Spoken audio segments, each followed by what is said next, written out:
임마누엘 하시고 우리와 함께 하신 하나님을, 에베네셀 하나님을 찬양합니다. 명절은 잘 보내셨죠? 네. 명절이 되면 가족이 다 만나서 못다한 이야기도 나누고 또 저마다의 살아왔던 시간들을 잠시나마 함께 나누는 그런 귀한 시간이 되었을 텐데요. 우리의 모든 가정과 우리 가족들이, 우리 자녀들이 늘 하나님의 사랑과 말씀 안에서 새롭게 세워져가는 그런 귀한 믿음의 가족 공동체가 되시기를 주의 이름으로 축복합니다. 인생을 살다 보면 여러분, 우리 마음 가운데 말하지 못하는 그런 마음들을 간혹 갖게 됩니다. 말하지 못해서 가슴으로 품고 있었던 이야기들, 말하지 못했던 많은 눈물의 이야기들이 어쩌면 저마다의 그 삶 속에 하나쯤은 다 간직하고 있으리라 생각합니다. 가족에게도 말 못하는 마음도 있을 것이고 또 교회에도 숨기고 싶은 그런 아픔들도 분명 있을 것입니다. 혼자 있을 때 홀로 흘리는 그 눈물의 시간들, 겉으로는 괜찮은 척 하지만 속은 무너질 때가 우리 삶 속에 얼마나 많이 있었습니까? 한 성도가 이렇게 이야기를 합니다. 목사님, 아무한테도 말 못해요. 말하면 더 아플 것 같아요. 그 말을 꺼내는 것조차 힘들고 아프고 그 마음이 처절하다는 것을 보여주는 이야기죠. 얼마나 그 말 자체가 목사인 저에게는 가슴이 아픈지 모르겠습니다.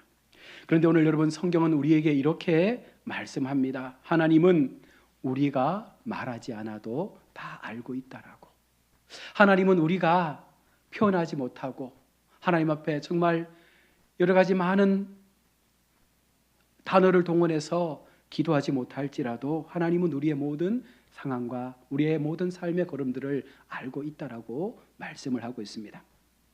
오늘 본문 10절과 11절 말씀 속에서 하나님은 우리 깊은 그 마음을 누구보다 더 잘 알고 있다라고 말씀합니다. 성령은 하나님의 깊은 것까지 통달하시느니라. 사람의 마음은 그 사람의 영 외에는 알지 못한다라고 말씀합니다. 여러분, 우리는 사람의 겉모습만을 가지고 그 사람을 어느 정도 안다라고 그렇게 이야기합니다. 웃는 얼굴, 예배하는 모습, 인사하는 태도. 그래서 그 사람이 이런 사람이구나라고 우리가 대충 알 수 있지만 하나님은 전혀 다르다는 거예요. 하나님은 우리의 표현하지 못하는 그 속마음까지도 다 들여다보시고 우리의 모든 인생 속에 우리가 어떤 마음으로, 어떤 생각으로, 어떤 모습으로 지금까지 살아왔는지를 한 번도 하나님은 놓치지 아니하시고 그 모든 걸음들을 살펴보셨다는 것입니다. 한 아이가 울고 있습니다. 엄마는 이유를 몰라서 아이에게 말합니다. 왜 울어? 말해봐. 그런데 이 아이가 엄마의 말을 듣고도 울음을 그치지 않는 거예요. 그때 엄마가 아이를 꼭 안고 아이에게 이렇게 말해줍니다. 괜찮아. 말 안 해도 돼. 엄마가 너 마음 다 알아. 그 마음이 통했을 때 아이가 어느 순간 엄마의 품에서 울음을 그쳤다고 합니다. 알아준다고 하는 그 위로가 아이의 마음에도 아마 느껴졌겠죠. 엄마의 품 안에서 엄마가 주는 그 따뜻한 말 한마디에 아이의 울음은 멈췄습니다. 하나님은 오늘 우리에게 지금 그렇게 말씀을 하고 있습니다. 내가 너를 다 안다. 내가 너가 얼마나 아픈지 다 알고 있다. 하나님께서 오늘 우리에게 그 마음을 주시는 거예요. 사람들은 몰라주고 사람들은 이해하지 못해도 하나님께서 오늘 우리에게 내가 너의 마음을 알고 있어. 내가 너의 마음을 보고 있어. 그러니 너무 염려하지 말고 너무 아파하지 말고 나를 바라보라고 하나님은 우리 가운데 위로해 주고 있는 것입니다. 하나님의 위로는 성령을 통해서 우리 가운데 분명하게 찾아옴을 오늘 성경은 말씀합니다. 9절의 말씀을 보시면 눈으로 보지 못하고 귀로 듣지 못하는 것이라고 그렇게 말씀하는데요. 우리가 지금 겪는 이 고난은 어떻게 보면 눈으로 보면 절망이거든요. 우리의 눈에 보여지는 모든 현상들, 또 우리가 살면서 경험하는 수많은 우리의 눈에 보여지는 많은 것들은 사실 우리를 절망스럽게 하고 우리를 고통스럽게 만들 수 있습니다. 또한 귀로 들으면 그 많은 말들이 상처가 되기도 합니다. 물론 좋은 말들도 많겠지만 때때로 우리의 마음에 못을 박는 수많은 말들이 우리의 귀를 통해서 우리 가운데 상처로 들려지기도 합니다. 마음으로 생각하면 답이 없습니다. 나의 마음에 이 절절함을 누가 알 수 있을까? 그런데 오늘 10절은 말합니다. 성령으로 우리에게 보이셨다라고. 성령님은 절망 속에서도 하나님의 뜻을 우리 가운데 보여주신다는 거예요. 우리의 눈으로, 우리의 귀로 들었던 모든 것들이 우리를 아프게 하고 힘들게 했지만 결국은 하나님께서 그런 우리의 삶 가운데 찾아오셔서 우리 마음 가운데 하나님의 성령을 주실 때에 그 모든 우리를 둘러쌌던 아픔과 잘못된 그 모든 것들이 어느 순간 위로되고 회복되는 은혜를 우리 성령께서 우리 가운데 허락해 주신다고 말씀합니다. 어느 한 성도가 큰 병을 앓았습니다. 아마 그런 이 간증을 많이 들었을 거예요. 밤마다 하나님 앞에 웁니다. 하나님, 왜 나입니까? 수많은 사람들 속에 내가 하나님 앞에 믿음을 지키며 열심히 살아왔는데 왜 나에게 이와 같은 질병을 주십니까? 그러던 어느 새벽 기도 중에 그 마음 가운데 이런 마음을 하나님께서 주셨다고 해요. 하나님께서 그분에게 이렇게 말씀합니다. 내가 너와 지금도 여전히 함께하고 있다. 여러분, 상황은 그에게 아무런 변화를 가져다 주지 못했지만 그 새벽 하나님께서 주시는 그 음성을 통해서 이분의 마음 가운데 두려움이 평안으로 바뀌기 시작한 것입니다. 바로 성령의 위로인 것이죠. 하나님께서 우리에게 어쩌면 그런 마음을 가지고 우리 가운데 찾아오셔서 오늘 우리에게 똑같은 말씀을 하실 거예요. 내가 너와 함께하고 있다라고. 여러분, 힘들수록 믿음이 약해지는 것이 아니라 어쩌면 힘들수록 이 믿음은 더 깊어진다는 사실을 우리가 기억해야 합니다. 14절 말씀에 육에 속한 사람은 하나님의 일을 알지 못한다라고 말씀했습니다. 고난 중에 많은 사람들이 말합니다. 내가 믿음이 없나 봐요. 내가 하나님 앞에 정말 믿음 없는 삶을 살고 있나 봐요. 왜 이렇게 약할까요? 라고 하면서 자신의 믿음 없음을 한탄할 때가 있습니다. 그런데 여러분, 그것은 아니죠. 눈물이 많다는 것은 믿음이 약하다는 뜻이 아닙니다. 마음이 아프다는 것은 어쩌면 더 하나님을 사랑하기 때문에 우리 마음 가운데 그런 눈물과 그런 믿음의 이 마음들이 생겨나게 되는 줄로 믿습니다. 하나님을 향한 마음으로 교회를 바라보고 하나님을 향한 마음으로 우리 주변을 바라보게 되면 여러분, 그 모든 바라보는 것들이 어쩌면 내가 바라봤던 그런 세상이 아니라 하나님께서 보여주시는 놀라운 그 은혜의 모습들이 보여지기 때문에 그 속에서 우리는 분명 하나님의 길을 찾아가게 될 것입니다. 비 오는 날 땅은 질퍽하게 졌습니다. 여러분, 그런데 그 땅에서 나중에 꽃이 피고 열매가 맺혀지는 것입니다.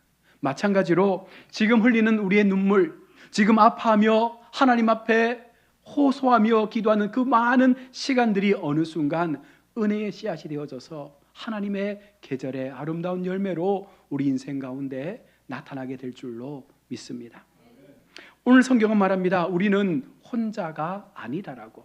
그리스도의 마음을 우리 가운데 주셨다라고 말씀합니다. 16절 말씀에 우리는 그리스도의 마음을 가졌다라고 사도 바울은 말씀하고 있습니다. 여러분, 이 말씀의 뜻이 무엇입니까? 예수님의 마음이 지금 우리 안에 있다는 것이죠. 그러면 우리가 한번 생각해 봐야 되겠죠. 예수님의 마음이 무엇인가요? 예수님께서 주시는 마음이 우리 가운데 어떤 마음으로 여러분 다가오고 있습니까? 예수님도 외로웠습니다. 예수님도 배신당하셨습니다. 예수님도 때때로 눈물 흘리며 기도하셨습니다. 예수님도 수많은 그 고통의 시간들을 견디면서 아파하셨습니다. 그래서 예수님은 우리를 누구보다 더 잘 알고 있다라고 말씀하는 것이죠. 히브리서에 보면 예수님은 우리의 연약함을 아시고 도우시는 분이라고 말씀을 합니다. 어느 누구보다 우리의 아픔과 우리의 상황을 잘 알고 있는 하나님께서 오늘 우리 가운데 말씀하시는 거예요. 내가 너의 아픔을 알고 있다. 그러니 내가 너를 위해 기도할 테니 포기하지 말고 이 믿음의 여정에서 끝까지 나를 바라보며 그 길을 걸어갈 것을 하나님은 말씀하고 있는 것입니다. 여러분, 예수님께서 십자가에서 놀라운 구원을 이루어내셨던 것처럼 오늘 우리 주님은 우리를 그 십자가 앞에 세우시는 거예요. 때때로 그 십자가 앞에 삶이 고통스럽고 외롭고 처절하고 아픔이 우리를 엄습하는 것처럼 느껴질지라도 예수님도 그 십자가에 홀로 서 계셨던 그 마음을 오늘 우리 가운데 말씀하고 있는 것입니다. 예수님도 십자가에서 혼자 그 십자가에 매달렸습니다. 예수님도 그 모든 제자들이 다 도망가 버린 채 그 십자가의 형벌을 당해야 했습니다. 친구도 없고 가족마저도 없는 그와 같은 상황 속에 예수님은 그 십자가를 오로지 감당하신 것입니다. 그 외로움을 아시기에 오늘 우리의 외로움도 충분히 우리 하나님은 알고 있다라고 말씀하심이 우리를 위로하고 있는 것입니다. 사랑하는 우리 성도 여러분, 하나님이 포기하지 않는 이상 우리는 포기해서는 안 됩니다. 하나님께서 우리의 삶을 붙잡고 계신 이상 우리는 절대로 우리의 믿음의 길에서 벗어나서는 안 된다는 것입니다. 혹 이런 마음이 드십니까? 이제 힘들다, 이제 그만하고 싶다, 더는 못 버티겠다. 어쩌면 상황과 환경이, 우리의 많은 육체의 질병들이 우리를 억누르고 힘들게 하고 우리를 고통의 삶으로 내몰 수 있습니다. 그럴 때 하나님께서 말씀하시는 거예요. 그럼에도 나는 너를 포기하지 않는다라고. 하나님은 지금도 우리의 인생 가운데 여전히 함께 하셔서 우리의 삶을 붙잡고 계시겠다라고 말씀하고 있습니다. 이사야서는 이렇게 말씀합니다. 내가 너를 내 손바닥에 새겼다. 하나님께서 우리 한 사람 한 사람을 하나님의 손바닥에 새기셔서 그 모습들을 날마다 바라보시면서 우리의 편이 되어 주실 것을 말씀하고 있는 것입니다. 하나님의 손에 기록된 이 모든 것들은 절대로 지워지지 않습니다. 하나님의 그 은혜는 반드시 우리 인생 가운데 우리를 새롭게 살려내는 놀라운 위로와 은혜로 나타나게 될 것입니다. 이 시간 우리가 하나님 앞에 조용한 마음으로 이렇게 기도하면 좋겠습니다. 주님, 제 마음을 아시는 주님, 오늘 저를 하나님의 사랑으로 안아주십시오. 지친 나의 영혼에 하나님의 평안을 주십시오. 다시 걸어갈 수 있는 그 힘을 주십시오. 제 마음을 주의 성령으로 날마다 새롭게 하셔서 하나님의 마음으로, 하나님의 성령에 주시는 그 은혜로 이 모든 세상에서의 삶을 견디고 이길 수 있는 영적 복을 허락해달라고 여러분 기도하는 성도가 되시기를 원합니다. 오늘 이 말씀에서 주시는 핵심은 여러분 이것입니다. 하나님은 다 알고 있다는 거예요. 여러분 여기에는 굉장히 많은 의미가 담겨 있죠. 우리가 행하는 모든 걸 다 알고 있는 거예요. 우리가 선을 행하던 악을 행하던 눈물로 기도하던 어떤 형편에 놓여 있던 하나님의 백성으로서 우리가 하나님 앞에 섰을 때 우리가 살아가는 모든 그 인생의 시간들을 처음부터 끝까지 하나님은 다 알고 있다는 것입니다. 그래서 하나님은 마지막에 그것을 가지고 우리를 심판하시는 것입니다. 또한 하나님은 우리와 함께 하시겠다 말씀합니다. 세상은 우리를 버리고 사람은 우리를 배신하고 버릴지라도 하나님은 마지막까지 우리와 함께 하겠다라고 말씀합니다. 그래서 우리가 이런 이야기를 많이 하죠. 우리는 하나님의 손을 잡을 힘이 없어요. 우리가 하나님의 손을 잡는 순간 어느 정도 시간이 지나면 그 손이 힘이 빠져서 놓을 수밖에 없거든요. 그래서 우리는 절대로 하나님의 손을 잡지 못합니다. 그런데 하나님께서 그런 우리의 손을, 하나님의 손이 왜 우리의 손을 잡아주신다는 거예요. 여러분 그것이 함께함의 은혜인 것입니다. 내 손이 연약해서 나는 그 힘을 놓고 있을 때 우리 하나님의 강한 그 손이 나의 손을 붙잡아서 절대로 이 붙잡은 손을 놓치지 않겠다라고 하나님은 우리 가운데 말씀해 주고 있습니다. 또한 하나님은 끝까지 우리를 붙잡아 주시겠다 약속하고 있습니다. 여러분 눈물의 밤은 길어도 하나님의 은혜는 더 길다는 사실을 기억하시길 바랍니다. 지금은 어두워 보여도 하나님은 반드시 우리에게 새로운 아침을 허락해 주실 것을 우리가 믿음으로 그렇게 바라볼 수 있기를 바랍니다. 하나님은 우리 교회를, 우리 성도들을 실패한 사람들로, 실패한 교회로 보지 않습니다. 하나님은 아직도 우리에게 하나님의 그 기대를 가지고 우리를 품고 있다라는 사실을 여러분 분명하게 기억하셔야 합니다. 지금은 겨울 같아 보여도 반드시 봄은 오잖아요. 오늘 날씨가 참 봄 같아요. 추운 겨울, 긴 시간들을 보낸 것 같은데 벌써 봄이라는 계절이 우리 앞에 다가오는 것처럼 하나님께서 그렇게 우리에게 겨울을 지나 봄의 시간들을 준비하고 계시는 줄로 믿습니다. 지금은 눈물의 씨앗 같아 보여도 반드시 열매 맺는 계절이 올 것입니다. 하나님은 상처 입은 교회를 통해서 아름다운 간증들을 분명하게 만들어 가실 것입니다. 오늘도 우리를 바라보시면서 하나님은 이렇게 우리 성도들에게 말씀하고 있습니다. 내가 끝까지 너희를 품어주겠다. 내가 끝까지 너희와 함께 할 것이다 라고 말씀하시는 그 하나님의 음성을 듣고, 여러분, 우리의 마음에 힘듦이 있습니까?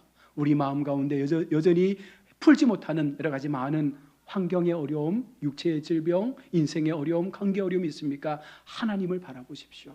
하나님의 은혜의 손을 붙잡으십시오. 그리고 하나님 앞에 그 모든 마음들을 기도하며 맡기십시오. 반드시 하나님께서 따뜻한 봄의 계절을 우리 가운데에도 허락해 주실 것입니다. 이 시간 이후의 삶 속에서 성령의 위로와 평안이 늘 함께함을 통해서 내가 혼자가 아님을 기억하고, 언제나 나의 인생 속에, 나의 시간 속에 성령 하나님의 위로와 그 동행하심의 역사가 우리를 붙잡고 있음을 기억하면서 함께 아름다운 우리 가야교회를 세워가시는 복된 믿음의 동역자들이 다 되시기를 주의 이름으로 축원합니다. 아멘. 기도하겠습니다. 하나님, 은혜를 감사합니다. 오늘도 하나님 앞에 우리가 귀한 시간 마음을 모두어서 예배합니다. 오늘 주신 고린도전서의 말씀처럼 우리의 마음을 아시는 하나님, 우리 교회의 모든 것들을 다 아시는 하나님께서 반드시 하나님의 아름다운 회복의 은혜의 때를 허락하여 주시고, 그 모든 시간 속에서 다시금 품으시고 다시금 새롭게 하나님의 길을 열어가실 그 은혜의 날들을 소망합니다. 우리는 혼자가 아니라 하나님의 성령께서 우리를 붙잡고 있다라는 그 믿음을 우리가 놓치지 않는다면 우리는 언제라도 하나님의 아름다운 그 계절 속에 들어갈 수 있는 은혜를 받게 될 것입니다. 우리 모든 성도들이 이 마음을 가지고 힘들고 어렵지만 우리의 삶 가운데 여러 가지 많은 해결해야 될 많은 인생의 문제들이 있지만, 우리가 고통 속에서 아파하고 육체의 질병 가운데서 기도해야 할 때라도 오직 하나님께서 그런 우리의 마음 가운데 나보다 먼저 내 마음 가운데 찾아오셔서 그 마음을 만져주시는 놀라운 은혜를 우리가 기억하며 끝까지 하나님을 향하여